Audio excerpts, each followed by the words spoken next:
நீங்கள் ஒரு பெரிய திருப்புமுனை மற்றும் அதிசயத்தின் வாசலில் நிற்கிறீர்கள். ஏனென்றால் இயேசு உங்கள் எதிர்கால கடவுள். அவர் உங்கள் ஆல்பா, இயேசுவே உங்கள் ஒமேகா, இயேசுவே ஆரம்பம் என்றும் அவரே உங்கள் முடிவு என்றும் அது பரலோக பிறப்பு என்றும் பைபிள் கூறுகிறது.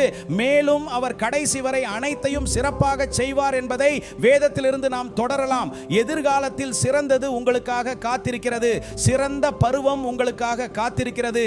ஆயிரக்கணக்கான ஆண்டுகளுக்கு முன்பு இந்த அற்புதமான நிகழ்வு எலிசாவின் ஊழிய காலத்தில் நடந்தது.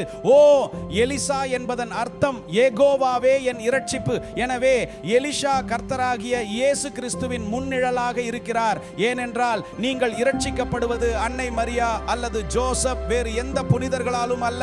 உங்களுக்காக எந்த அமைப்பும் அல்லது மதமும் இறக்கவில்லை. ஆனால் உன்னதமான தேவனுடைய குமாரனாகிய கர்த்தராகிய இயேசு கிறிஸ்து உங்களுக்காக மரித்தார். இயேசுவே உங்கள் இரட்சிப்பு. எலிஷா என்றால் கர்த்தர் என் இரட்சிப்பு.